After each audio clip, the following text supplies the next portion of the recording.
In the beginning, God created everything.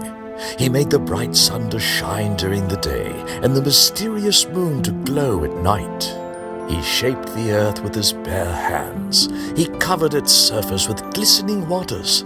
He caused towering mountains to sprout from the ground and then laid a bed of soft grass across the land. He made the graceful birds in the sky and the colorful fish in the sea. Everything God made was perfect, but not everything was created equal. His best and most favorite of all was his last creation, Adam and Eve. And because God loved them so much, he made a special home just for them, a place called the Garden of Eden. Everything on earth was perfect, but perfection wouldn't last forever. As they were walking together in the garden one evening, God said to Adam, "Do you see all of these trees in the garden? I made them just for you. You can eat from any tree that you choose except one. There's a tree in the middle of the garden that I don't want you to eat from, the tree of the knowledge of good and evil. If you choose to eat its fruit, then you will surely die." God had a wicked enemy named Satan. Satan hated God and wanted to destroy everything that God loved, especially Adam and Eve. He knew of God's one rule and saw a perfect opportunity to trick them. So one day, as Eve was taking a walk in the garden, Satan, disguised as a snake, slithered up to Eve and quietly whispered in her ear, "Did God really say you mustn't eat from any tree in the garden?" Eve quickly replied, "No, we may eat from the trees, just not from the tree in the middle of the garden. If we eat from that tree, we will die." The clever serpent hissed back, "Surely you will not die. God knows that if you eat from it, your eyes will be open to see good and evil. With just one bite, you will know everything and be just like him." Satan's tricky words consumed Eve's heart. She thought, "Just one little bite won't hurt anyone, right? It's just one piece of fruit. If God really does love me, then why wouldn't he want me to have it?" Eve reached out toward the tree and snatched the fruit from the branch, and then, hesitantly, she opened her mouth and took a bite. To her surprise, she did not die.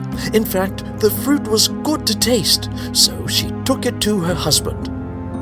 Adam knew in his heart he should not do it, but he chose to disobey God, and he ate the forbidden fruit. The very moment Adam took a bite of the fruit, everything changed. Suddenly the air felt dark and heavy, and there was an odd clenching in Adam's chest. Adam and Eve both felt something that they had never felt before. They felt wrong. They knew that they had just sinned against God, and for the first time in their lives, they were afraid. Afraid of what would happen next, and worst of all, they were afraid of God. Later that day, God came to spend time with them, like he did every day. When he didn't find them, he cried out, "Adam, where are you?" Adam nervously replied, "We heard you coming and we got scared, so we hid in the bushes." God knew exactly what had happened, so he asked, "Adam, have you eaten from the tree I told you not to eat from?"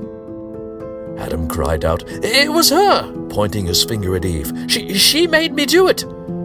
God turned to Eve. "What is this that you have done, Eve?" She replied, The snake made me do it." God's heart was broken. He knew that his perfect creation was no longer perfect. He knew they would feel hurt, they would feel fear, and eventually they would even die. With great pain in his heart, God cast Adam and Eve out of the garden, and they would never be able to walk with him on the earth again.